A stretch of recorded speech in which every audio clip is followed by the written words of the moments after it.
Bro, I wanna be Jessie's girl. All right, Yo, professional. Jessie.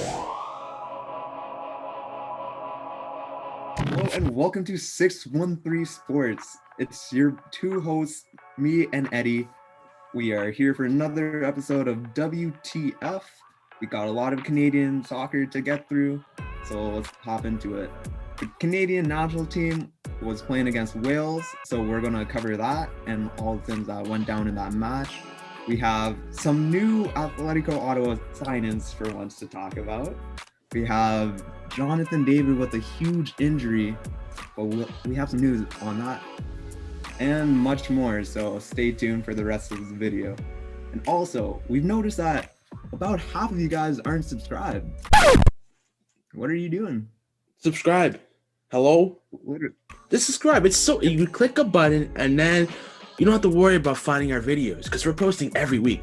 So subscribe and it goes right into your subscription box and you get your Canadian footy content every week. What's there to lose? Subscribe. Literally. Also, hit that notification bell because we never know when we might upload that video. Maybe it's going to be Thursday, maybe it's Friday, maybe it's Saturday like today. But it's always going to be at the end of the week, so make sure to hit that subscribe button. Stay tuned with what we got for you. So first things first, the Canadian national team was in action. They had their first friendly in this international window, and they were playing Wales. Yep, the women's Canadian national team was in action during their international break, and they're going to be playing as Wales and England. And the first game was against Wales. Now, Wales is an up-and-coming team. Canada ranked 8th in the world for women's team. Wales, nowhere close. However, it's a good test to see because in the She Believes Cup, obviously Canadian can have their full roster. A lot of players can come over. But we can see the likes of Sinclair and Jordan Heidema and, Becky. The players who play in Europe, they are able to come very easily. And it was quite a good game. Canada won 3-0. It could have been 4-5, but it was a solid game. Sinclair got injured early on, but then we saw Viens come on and she scored a goal. She just opened up the scoring. She played very solid. It was an overall solid performance in the team. I feel like we are kind of playing down to the Wales level, and we kind of fell off in the attacking third in terms of composure and, on the ball and off the ball to finish the chances. But I noticed that when Janine Becky came on, she was able to get higher quality crosses in, and that's what Canada really took off near the end of the game. It could be that Wales were tired, but overall solid game for Canada. Again, it is against a team that's a lot lower than them, so we can't really test exactly, but I still have worries with our scoring as it was only 3-0 and we had a lot more chances. But again, Janine Becky didn't play a full game. But a highlight of the game for sure, Jessie Fleming. Bro, I wanna be Jessie's girl. All right, Yo, professional. Jessie Fleming, we've been telling you about her for the past, 4 weeks now? And she's showing out like this. So if there's a player on the national team who's going to really take us to that next level, I really believe it's Jessie Fleming. And we've been putting all of you guys on notice. But it was a very complete performance from the likes of Jessie Fleming. Janine Becky, when she came on, her crossing is the biggest weapon we have to score in. We also saw the likes of Quinn holding it down in the midfield. Vanessa Gilles, our Ottawa own. We love her here at 613 Sports. She balled out, held it down at the back with Shalina Zadorsky. And you could literally go down the list of how many great performances we had. And it just speaks to the amount of depth that we have at this Canadian national team level. Yeah, the depth alone, we should be beating these games. I just think if we want to take it to the next level, we need to see more complete performances. And there were times, I don't know if you saw this too, that it was a lot scrappy. And building up from defense to midfield is good, but the second we got to attacking third, it seemed that we lacked any kind of creativity there, especially when Sinclair went out injured pretty quickly. And I think that has something to do with Jordan Heidema on the wing. I know you didn't like that decision by the manager. What do you think about that? Yeah, so personally, the qualities that Jordan Heidema has, she's basically an out-and-out number 9. There's no two ways about it. Putting her out on the wing, she doesn't have as much pace out there. She has to dribble, take on someone to cut inside and then finish. She should really just be on the end of crosses, playing balls into her feet so she could get it on the half turn shoot. So putting her out on the wing isn't the best option. I guess Bev Friesman's trying to see what she can do to fit Christine Sinclair and Jordan Heidema in the team together. Also, Janine Becky didn't start, so I guess she's planning for rotation when it comes to the Olympics, but Jordan should not be out on the wing. Yeah, that's a solid point. Jordan seemed out of the game, even though she was trying. You could see she was trying to get the ball, but she wasn't getting enough passes. She wasn't getting involved enough into the game. And I think on a number 9 position, she's able to create more chances. So hopefully in England, we can see her move around. And like you said, Janine Becky came off the bench, so we could see more rotations. This squad is so, like, the amount of depth in this squad is like crazy that who knows what comes around Olympic qualifying. But if there's going to be one standout performance in the match, Brandon, who do you give it to? To be honest, I have to go with Quinn. They held it down in the midfield, was playing balls from deep positions, like the one we saw over the top to Dan Rose for the assist to get our opening goal. They broke up possession really well, played in between the lines, and like you said, how it was scrappy in the midfield, they were the one who was winning back possession for us most of the time. So it has to go to Quinn. Yeah, a lot of people questioned whether Quinn should start, if they were able to hold down and create possession, but they did a great job that game, and everything really came from them. And it's a standout performance, and Quinn plays in the NWSL, and I'm excited to see what they do there. Yeah, they're playing out with OL Reign, and we have a bit more information on the NWSL because they just started their new season on Friday, and the opening 2 games were pretty good. So we already saw 3 red cards in one game for Portland Thorns, which is Christine Sinclair's club team. She'll be going back there after the international break. We saw 2 new teams and a rebranded team. So if you guys are looking to get some more WOSO in there, check out the NWSL. All of their games are free to watch. Free. Soccer, take some notes. They're free to watch. Where do we watch them? Free to watch. Where do we watch them? Either on TV at CBS, or if you're online, just head to their Twitch. They have every single game of the Challenge Cup for free. The links in the description for these games. Go support women's soccer. Listen, Canadians, if you're looking for a team to support, every team in that league except Louisville Racing has a Canadian or Canadians on there. So if you're picking a team, go pick any team. Me personally, the team Gotham City from New York, New Jersey, that name alone makes me want to cheer for them. So I'm going to be looking for this. You guys, you can't hate soccer. We're in another stay-at-home order in Ontario. There's nothing else to do. Go turn on some women's soccer. Support WOSO. Support WOSO. We got Canadians on every single team. Like Eddie said, Louisville is a new team, so there's still time to get a Canadian. Oh, go out there, support our Canadians. We have 11 on the national team right now. So once they go back, we're going to be watching them.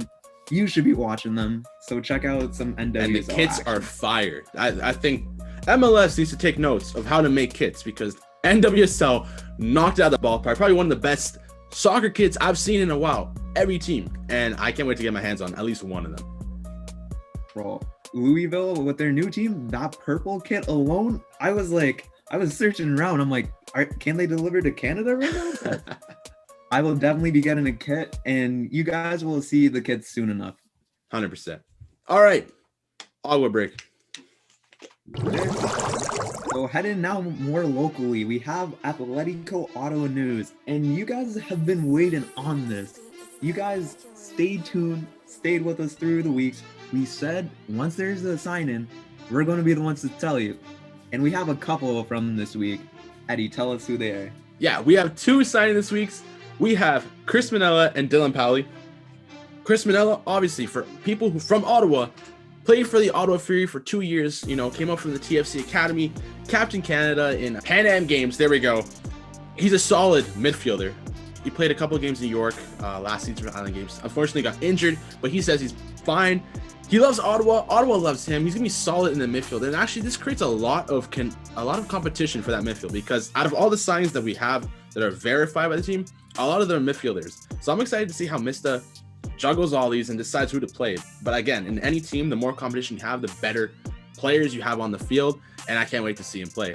As for Dylan Pally, he played in Edmonton. He didn't get much playing time in the Island games, and you can see it's firing him up. In a recent article on Capital City supporters by a content creator in Ottawa, by Thomas Stockting, in an interview with Dylan Pally, he was saying that, he feels he has a lot more to show, and that competitive spirit is something you need on a new team. And we went from having one of the oldest goalies in the league, we're going to have a younger one now. And I'm excited to see how he plays. And when we have another goalie, again, more competition, better players on the field. You can't ask for more. Obviously, these two players were on the league. That Soccer Way League. I'm not saying it's true, but I'm just saying, so far, it's looking true. Which, if it is true, this roster is going to cause some damage. But we just got to wait. We got to be patient. The team is currently in they're in Spain training with Atletico Madrid facilities. They should come back by the end of April. Hopefully we get more player signings, because they've been teasing a lot of stuff on their social medias. So if you're trying to sleuth around and see if these signings are true, you can join the Canadian Premier League Discord. Link will be in the description, because you're going to find a lot of Atletico Auto fans who have found a lot of information surrounding these players in the league. So I'm not going to say anything. You go check it out if you want to. Yeah, we've been in that Discord, and let me tell you, it's like a CSI episode every day. You see one Instagram story and people are like, wait a minute, is that hotel in Madrid? And then they're cross-referencing, and then it's like, whoa, this guy was here 2 hours ago on his Instagram story. I saw him talk to his missus, sisters, cousins, brothers, and then they're leaking news before it's even out there. So it's a good time in that. We can confirm. We're not going to tell you who we found out, but I think there's two players who haven't been announced yet that the Discord have found out that have been signed. That's all we're going to say. If you want to find out, links in the description. Go check it out. It's your one place for all Canada soccer where we discuss anything. This is the perfect place. If you're watching this video, go check it out. Literally, there's hangouts, there's active news up to the minute, up to the second even. So definitely go check that out. And I mean, talking about that updating news, we have news about Jonathan David. Brandon, tell us what happened actually, first of all, before the news. So if you are following the French league, you would know that Lille, Jonathan David's club team, is on a title run, and they're up against the likes of PSG in the match. So this match was for first place. So early on in the game, it's pretty back and forth. Jonathan David gets injured. He scores first. Keep him just straight away. Oh yeah, he scores first, and then he comes off injured. So the team wins that game, puts the team in first place. Well, Canadians everywhere, we're holding our breath because Jonathan David might be out for quite some time. Yeah, I mean, they said it's a high ankle sprain. It wasn't a fracture, which is good, but it's a high ankle sprain. Obviously, Canadians, we want him to win the league, but we're also thinking about June for the international break in a big game to try to win our group to get to the next stage of World Cup qualifying. So we're like, oh no, what's going to happen? And like we said with the Discord, I go check right before recording, and breaking news at 12 p.m. from TSN that TSN Sports has learned that Jonathan David is running, changing directions, ankle is still swollen, but his mobility keeps improving. David needs to train with the team Wednesday and Thursday to continue to improve. Lille's next game is Friday. Now, obviously, Lille could be kind of pushing him to hurry up because it's a title race, but the fact that he's running already with a high ankle sprain, I don't know if you guys ever had a high ankle sprain. People are saying he's Wolverine. Maybe so, but this is huge news. Hopefully Lille takes it easy with him, and we're going to have him in June. So I'm pretty confident that things are going to turn out well. Hopefully Lille can win the French league. I mean, that's a huge result against PSG from the one and only Jonathan David. So let's see. Hopefully he recovers fast, and hopefully he wins the league, and hopefully he helps Canada move on to the next stage of World Cup qualifiers. Yeah, we'll definitely be cheering on our 613 brethren. Hopefully he comes back fully recovered and wins that league for Lille. And then next up, we have the Concacaf Champions League with Toronto FC participating in it. They have high standards, right? We don't want to get knocked out right away. Brandon, tell us what happened in the first leg of the game. So first leg, TFC's going into that game with about 6 players out. So this was already going to be a tough struggle. So TFC, what they did, they looked to their youth. And if you were here for us when we were previewing the Olympic qualifiers, we were talking in a big game about TFC's young kids. And they came and they showed out. So TFC, they went down 1-0. They battled back. And let me tell you, some of the young kids there, they would have made Bielo's job a cakewalk. And I'm saying that with a lot of chests right there. So Noble Okello was playing 10. He's like, that dude's 6'5". 6'5". And his feet, bro, I don't know. Like 6'5" people should not move like that. He's built differently. So like TFC had like bare under 23s in that squad. They went into Leon in Mexico, 8,000 feet above sea level, and they got a result. Like it could have been ugly, but TFC got the away goal. So now they're coming back. Well, they're not coming back to the crib, but Toronto's gonna be having a home tie.